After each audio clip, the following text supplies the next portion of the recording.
Laetitia Hallyday, ses adieux touchants en bonne compagnie à Marne-la-Coquette. Après des années d'échecs, Laetitia Hallyday a enfin vendu Marne-la-Coquette. Avant de quitter pour de bon cette maison, la veuve de Johnny y a organisé une grande fête. Closer vous la raconte.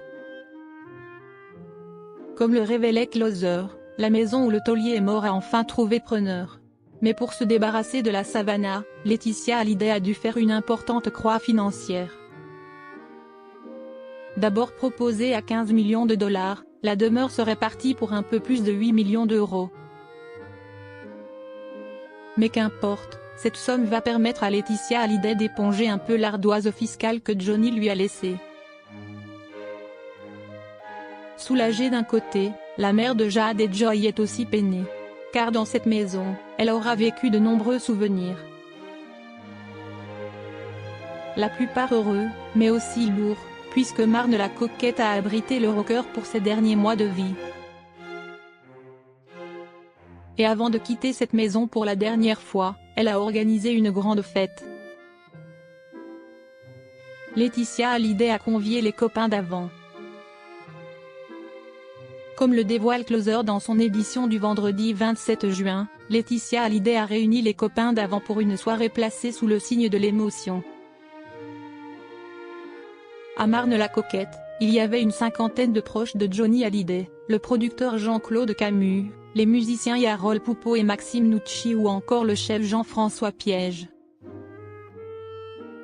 Il y avait aussi Luana Belmondo, pourtant longtemps brouillée avec Laetitia, qui a enterré la hache de guerre pour de bon.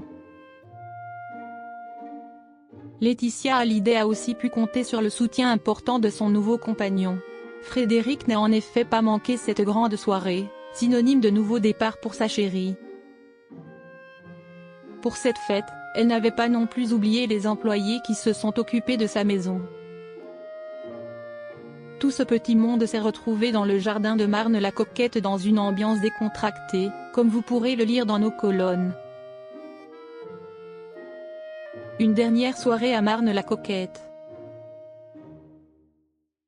Ils ont été accueillis par un portrait de Johnny Hallyday, qui trônait en bonne place. Une attention touchante qui a fait craquer Jade et Joy, évidemment présentes pour dire adieu à cette demeure des Hauts-de-Seine. Tous ont profité de cette soirée pour se remémorer les bons moments passés à la Savannah et rendre une nouvelle fois hommage à l'idole des jeunes, qu'ils ont tous accompagné jusqu'à son dernier souffle. Le bureau où Johnny est mort, d'ailleurs, est resté fermé. Pour ce petit monde, pas question de revivre ce triste 5 décembre 2017, quand le cancer a eu raison du chanteur. D'ici quelque temps, cette maison de Marne-la-Coquette connaîtra de nouveaux habitants. Les nouveaux propriétaires restent pour l'instant bien mystérieux, mais ne doivent pas ignorer qu'ils ont acheté une maison remplie d'histoire et d'amis.